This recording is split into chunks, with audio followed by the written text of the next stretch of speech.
Welcome back to the Ancestral Findings podcast.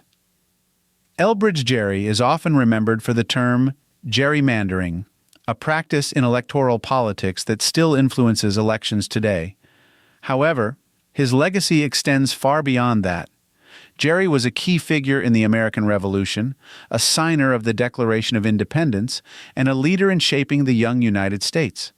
His career spanned decades of public service, including his role as governor of Massachusetts and eventually vice president under James Madison.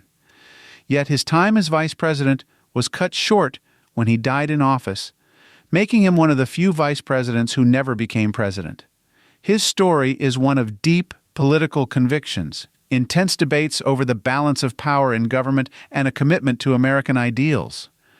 From his early days as a merchant's son in Massachusetts to his influential role in shaping the Constitution and serving as vice president, Gerry's life was filled with significant contributions that continue to impact American politics today.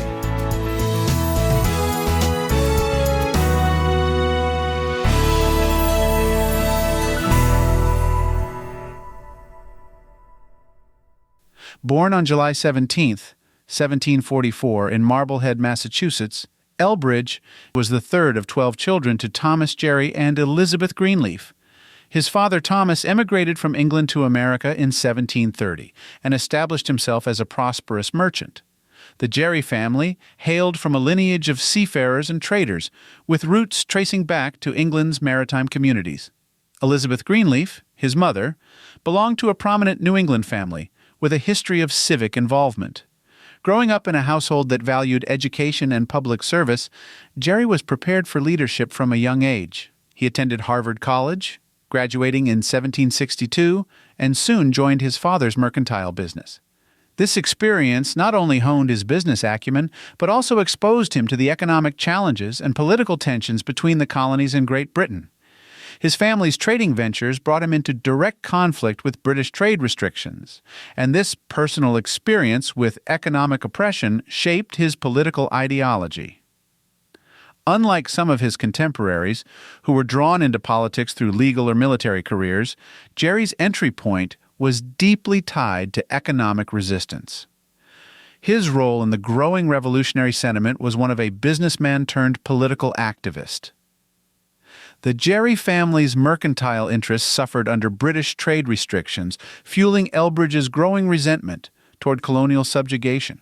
By the early 1770s, Gerry had become an active participant in the resistance against British policies.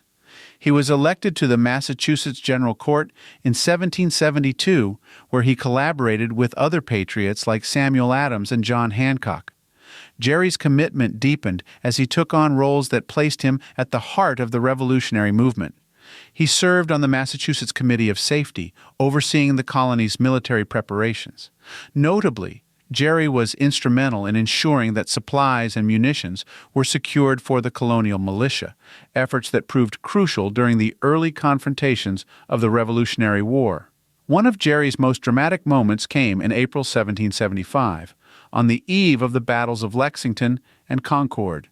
As British forces marched toward Concord, intending to seize rebel supplies, Gerry narrowly escaped capture in the town of Menotomy, now Arlington, Massachusetts.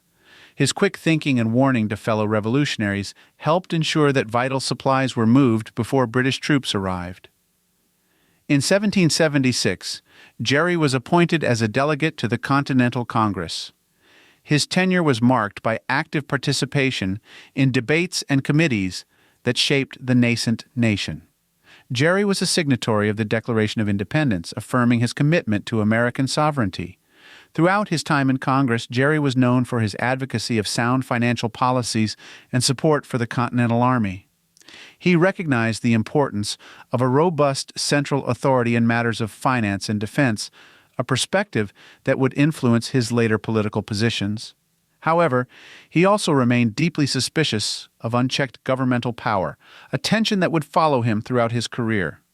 Gerry's financial expertise made him invaluable to Congress, and he played a key role in securing funding for the Revolutionary War. His willingness to challenge inefficiency and corruption won him both allies and enemies, but it cemented his reputation as an independent thinker. Gerry's dedication to creating a functional national government led him to attend the Constitutional Convention in 1787. Despite his initial support for a stronger union, Gerry grew concerned about the potential for centralized power to infringe upon individual and state rights. He objected to the lack of a Bill of Rights and certain provisions he believed could lead to an overbearing federal government. Consequently, Gerry refused to sign the final draft of the Constitution. However, understanding the necessity of a unified nation, Gerry later supported the Constitution after the promise of adding the Bill of Rights, which addressed many of his concerns. His stance reflected the difficult balance many early American leaders faced, ensuring a strong government while preventing the kind of tyranny they had fought against. Gerry's political career continued as he was elected governor of Massachusetts in 1810. During his tenure, the state legislature, dominated by his party, the Democratic Republicans, enacted a redistricting plan favoring their candidates. One district was said to resemble the shape of a salamander, leading a local newspaper to coin the term gerrymander. While Gerry did not conceive the plan, his approval of the legislation linked his name to the practice permanently. Ironically, despite the lasting association of his name with political manipulation, Gerry himself was not known for being a particularly partisan figure. He believed in political reform and saw the redistricting as a necessary step to counter Federalist control, but he likely never anticipated that it would become one of the most controversial tactics in American politics. In 1813, Gerry was elected as vice president under President James Madison during Madison's second term. He took on the role at a difficult time, as the War of 1812 was in full swing, and the nation faced internal and external threats. Despite his advanced age and declining health, he accepted the position out of a sense of duty. His tenure was brief. He served until his death on November 23, 1814, making him the second vice president in U.S. history to die in office.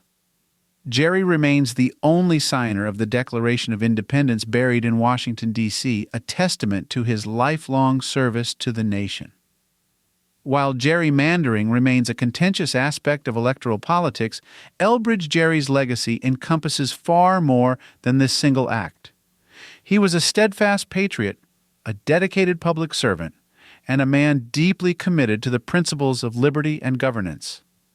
His contributions to America's founding and his complex views on federalism reflect the challenges of building a nation rooted in democratic ideals. Gerry was a rare figure who embodied both radical revolutionary spirit and cautious political pragmatism. His story serves as a reminder of the complex debates that shaped early America and the sacrifices made by those who built the nation.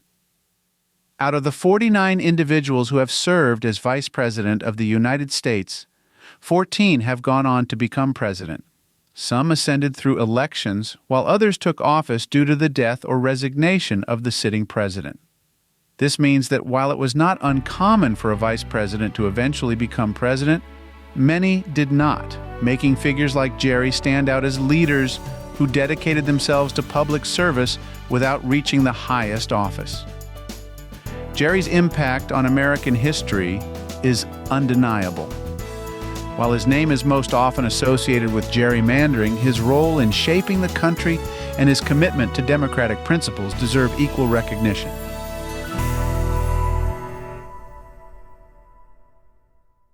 Thank you for tuning into the Ancestral Findings podcast. Be sure to visit ancestralfindings.com to grab your free genealogy ebook.